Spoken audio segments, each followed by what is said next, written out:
மோடியை வீழ்த்துவதற்கு உச்ச நீதிமன்றத்திற்கு வழிகாட்டியாக ஒரு பெண் இருந்திருக்கிறார். அந்த பெண் ஒருத்தியால் மோடியினுடைய அரசியலை விட்டு விலகவிருக்கிறார். மோடியின் நாற்காலி இன்றைக்கு காலியாக போகிறது. அந்த பெண்ணுடைய பெயர்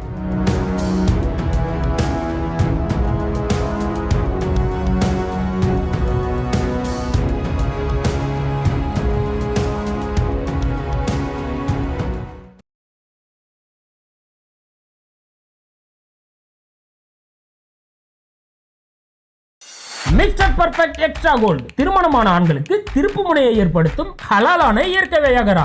வயதான பலகினமா, சுகர் பலகினமா, இனி கவலை வேண்டாம், உடனே ஆர்டர் செய்யுங்கள். வணக்கம். மோடியை வீழ்த்துவதற்கு உச்ச நீதிமன்றத்திற்கு வழிகாட்டியாக ஒரு பெண் இருந்திருக்கிறார்.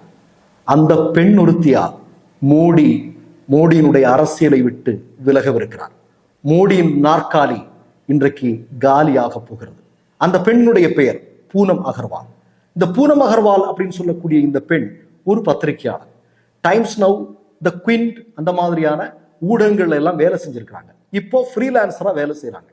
இவங்க மோடியும் அமித்ஷாவும் சேர்ந்து 2018 கொள்ளையடிப்பதற்காக தேர்தல் பத்திரம் அப்படிங்கிற ஒண்ண உருவாக்குறாங்க. உங்களுக்கு தெரியும். இந்த நேரத்துல பாராளுமன்ற வளாகத்திற்குள் இருக்கக்கூடிய ஸ்டேட் பேங்க் ஆஃப் இந்தியா அங்க போயிட்டு ஒரு பத்திரத்தை இந்த பெண்மணி வாங்குறாங்க. வாங்கும்போது வழக்கமா அவங்களுக்கு தெரியும், அவங்க கேள்வி கேட்கிறாங்க. இதை நீங்க எதுக்காக வாங்குறீங்க, யாருக்காக வாங்குறீங்க, நீங்க யாரு அப்படிங்கிறதெல்லாம் கேள்வி கேட்கிறாங்க. அவங்க பத்திரிகையாளர் சமாளிக்க தெரியாதான் அவங்க சமாளிச்சுட்டு, இல்ல எனக்கு பிடிச்ச ஒரு கட்சிக்கு நான் கொஞ்சம் பணம் கொடுக்கணும்னு விரும்புறேன், அதனால எனக்கு ஒரு தேர்தல் பத்திரம் கொடுங்க அப்படின்னு சொல்லிட்டு வாங்குறாங்க. முதல் பத்திரம் வாங்குறாங்க, வாங்கிட்டு போயிடுறாங்க. பார்க்கும்போது அது என்ன அப்படின்னா ஒரு சர்டிபிகேட். நம்ம ஸ்கூல்ல எல்லாம் விளையாட்டுல பேச்சு போட்டியில எல்லாம் வின் பண்ணா நமக்கு ஒரு சர்டிபிகேட் கொடுப்பாங்க இல்லையா, அந்த மாதிரி ஒரு சர்டிபிகேட். அதுல ஒரு தேதி மட்டும், வாங்குற தேதி மட்டும் தான் குறிப்பிட்டிருக்கு, வேற ஒன்றும் அதுல இல்லை. இப்ப அடுத்ததாக இன்னொரு தேர்தல் பத்திரத்தை வாங்குறாங்க.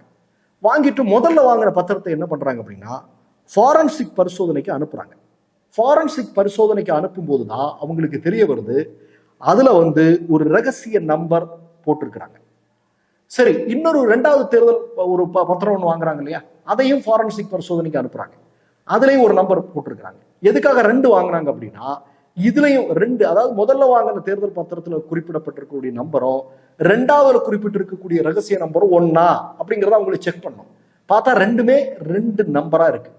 இப்போ அதை அவங்க உடனடியாக என்ன பண்றாங்கன்னா இந்த ஆதாரம் உச்ச நீதிமன்றத்திடம் சமர்ப்பிக்கப்படுகிறது. அங்க இருந்துதான் உச்ச நீதிமன்றம் இவ்வளவு பெரிய ஃப்ராட் இதுக்குள்ள பண்ண முடியுமா, ஏன்னா இந்த ஃபாரன்சிக் பரிசோதனைக்கு அனுப்பப்பட்டு இந்த தேர்தல் பத்திரத்தில் இருக்கக்கூடிய ஒரு ரகசிய எண் அப்படிங்கிறது வெளியே தெரிஞ்சது அப்படின்னா இது யாருக்கு, யாரிடம், எப்போது, எந்த கம்பெனியுடைய பேரில், எந்த தனிநபருடைய பேரில், யாரிடம் இருந்தெல்லாம் ஃபுல் டீட்டெயில் அதுல கிடைச்சிடும். அதனாலதான் இன்னைக்கு நீங்க பாத்தீங்க அப்படின்னா எஸ்பிஐ கிட்ட நம்முடைய நீதிமன்றம் வெக்கமா இல்லையா, உங்க மேல உள்ள நம்பகத்தன்மையே போச்சு, நீ எல்லாம் ஃப்ராடா, நீ எல்லாம் எதுக்கு வேலை செய்யற, நீ எல்லாம் அப்படின்னு சொல்லி கடுமையான கோபத்துல இன்னைக்கு நீதிமன்றம் பேசியிருப்பது காரணம் என்னன்னா இந்த ரகசிய எண், இந்த எண்ணை கொடுக்கறதுக்கு எஸ்பிஐ யோசிச்சுட்டு இருக்கிறான். அதுக்குதான் அவன் காலம் தாழ்த்தி கொண்டே இருக்கிறான். அது எஸ்பிஐ கடுமையான கோபத்தை உருவாக்குது. ஏன்டா நீ கொடுக்காம இருக்கிற, குடுறாத, எல்லாத்தையும் கொடு, எதை மறைக்கிற, யாரை காப்பாத்துறதுக்கு மறைக்கிற அப்படின்னு அவங்க ரொம்ப கோபத்துல கேட்டதற்கான காரணமே இதுதான். ஏன்னா இது கிடைச்சிருச்சு அப்படின்னா இதுதான் இந்த அரசியல்வாதிகள், குறிப்பாக பாஜக சிக்க போகிற மிக முக்கியமான புள்ளி. இது கிடைச்சிருச்சு அப்படின்னா மோடியிலிருந்து எல்லாருமே, பெரும்பாலான கார்ப்பரேட்டுகளும் பாஜக தலைவர்களுக்கும் சிறை அல்லது குற்றத்தை ஒப்புக்கொண்டு, இப்ப என்னது குற்றத்தை ஒப்புக்கொண்டாலும் இப்போ அடுத்தது என்ன நடக்கும் அப்படிங்கிறது தெரியல, ஆனால் இவர்கள் குற்றவாளிகள் என்பது நிரூபிக்கப்படும். கையை நீட்டி வாங்கி இருக்கிறாங்க பெரும் கார்ப்பரேட்டுகள் எதுக்கு வாங்கி இருக்கிறாங்க அப்படின்னா நமக்கு தெரியும்.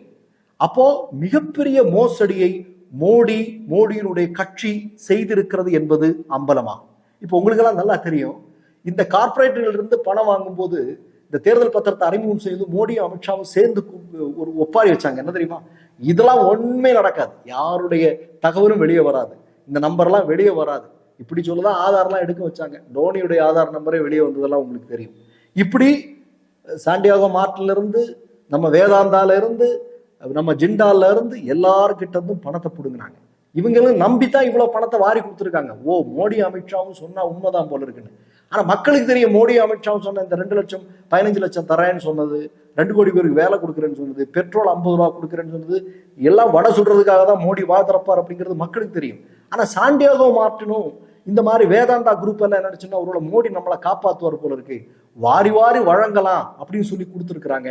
ஆனால் இன்றைக்கு அந்த ரகசிய எண் உடனடியாக, அதாவது வியாழக்கிழமைக்குள்ள கொடுத்தாகணும் அப்படிங்கிறது இருக்கு. இதை ப்ரூவ் பண்ணது, இப்படிப்பட்ட விஷயம் இதுக்கு பின்னாடி இருக்கு அப்படிங்கிறத ப்ரூவ் பண்ணது இந்த பூனம் அகர்வால் என்று சொல்லக்கூடிய பெண்மணி தான். இவங்க கொடுத்திருக்கக்கூடிய ஆதாரத்தை தான் நீதிமன்றத்துல கொடுத்ததுக்கு பிறகுதான், ஓ, தேர்தல் பத்திரம் அப்படிங்கிறது கொள்ளையடிக்கிறதுக்கு தான், தேர்தல் பத்திரம் அப்படிங்கிறது கருப்பு பணத்தை வெள்ளையாக்குவதற்கான பாஜகவினுடைய திட்டம், பெருமுதலாளிகளை, மக்களிடமிருந்து கொள்ளையடிக்கக்கூடிய பெருமுதலாளிகளை காப்பாற்றுவதற்கான திட்டம் தான் மோடியும் அமித்ஷாவும் போட்டிருக்கிறாங்க அப்படிங்கிறது உறுதி செய்யப்பட்டது நீதிமன்றத்தில். அதன் பிறகுதான் அவங்க ரொம்ப கோபமா இந்த தேர்தல் பத்திரம் செல்லாதுங்கிற அறிவிப்பு வந்ததும், அதன் பிறகு ஃபுல் டீட்டெயிலை கேட்க ஆரம்பித்ததும் அதன் பிறகுதான். இன்னைக்கு ஒரு சம்பவம் நடந்திருக்கு, பீகார்ல நடந்திருக்கு. மோடியினுடைய உச்ச நண்பர் நிதிஷ்குமார், அதாவது என்டிஏல இடம்பெற்றிருக்கக்கூடிய மிக முக்கியமான கட்சி, அந்த கட்சிக்கு 2019 ஒரு ஏப்ரல் 3ஆம் தேதி ஒரு கவர் வருதான். அதாவது நிதிஷ்குமாருடைய அலுவலகத்துல ஒருத்தர் ஒரு கவர் கொடுக்குறாரு. கவரை திறந்து பார்த்தா அவங்களுக்கு பெரிய அதிர்ச்சி. 1 கோடி ரூபாய் வருமானம் உள்ள தேர்தல் பத்திரங்கள் 10 கொடுத்துருக்குறாங்க. கொடுத்துட்டு இதே நாங்க உங்களுக்கு கொடுக்கறது அப்படின்னு சொல்லிட்டு ஒருத்தர் போயிட்டாரு. ஒரு நபர் வந்திருக்கிறாரு, வந்துட்டு அதை கொடுத்துருக்கிறாரு, கொடுத்துட்டு போயிட்டு இருக்காரு. நிதிஷ்குமார் திறந்து பார்த்த போது 10 பத்திரங்கள் எல்லாமே 1 கோடி அப்படின்னா 10 கோடி ரூபாய்க்கான தேர்தல் பத்திரங்கள் கொடுக்கப்பட்டிருக்கிறது நிதிஷ்குமாருடைய கட்சிக்கு. அது இன்றைக்கு ஊடகங்கள் வெளிப்படுத்தி இருக்கிறாங்க. அப்ப நீங்க பாருங்க, அரசல் புரசலாக வந்து கொண்டிருக்கக்கூடிய செய்தியே இப்படி இருக்கு அப்படின்னா இன்னும் வெளிவர வேண்டியது எவ்வளவு இருக்கு. நான் ஆரம்பத்துல இருந்தே சொல்றேன், இது ஒரு இமயமலையினுடைய ஒரு சிறு பகுதி தான், மோடியினுடைய ஊழலினுடைய ஒரு சிறு பகுதி தான் இன்னைக்கு வெளிவந்திருக்கு. வர வேண்டியது இன்னும் பல இருக்கு. அப்ப அதெல்லாம் வந்துருச்சு அப்படின்னா பாஜகவிற்கு மூடு விழா, அடுத்த பிரதமர் நாற்காலி என்று கனவில் இருக்கக்கூடிய மோடிக்கு ஒரு மிகப்பெரிய அளவில் இன்றைக்கு எஸ்பிஐயே ஒரு சங்கூதி இருக்கு. ஏன்னா எஸ்பிஐ எத்தனை நாளைக்கு தான் காப்பாற்ற முடியும்? ரொம்ப நாள் காப்பாற்ற முடியாது. எஸ்பிஐல ரொம்ப நாள் காப்பாற்ற முடியாது. ஏன்னா மக்கள் ஒருவேளை இனி என்ன பண்ணுவாங்க, மக்கள் இனி இது பொறுக்க முடியாம அவங்க போராட்டத்துக்கு வந்தாலும் வருவாங்க இல்லையா? போராட்டத்துக்கு வந்தா என்ன ஆகும்?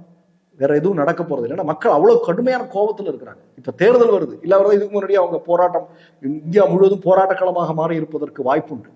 எப்படி இருப்பினும் மோடியினுடைய பிரதமர் நாற்காலிக்கு ஒரு பெண் ஒருத்தி துணிச்சலாக கொடுத்திருக்கக்கூடிய சில ஆதாரங்கள் பாஜகவின் வீழ்ச்சிக்கு காரணமாக மாறி இருக்கிறது என்பது நமக்கு இரட்டிப்பு மகிழ்ச்சி. மற்றொரு நிகழ்வில் சந்திப்போம். நன்றி, வணக்கம். மை நேம் இஸ் ரெட் சேனலை சப்ஸ்கிரைப் பண்ணிக்கோங்க. அதுக்கப்புறமா பக்கத்துல இருக்கிற ஜாயின் பட்டனை கிளிக் பண்ணீங்கன்னா ஒரு நியூ பேஜ் ஒன்று ஓப்பன் ஆகும். அதுலயும் ஜாயின் பட்டனே கிளிக் பண்ணிக்கோங்க.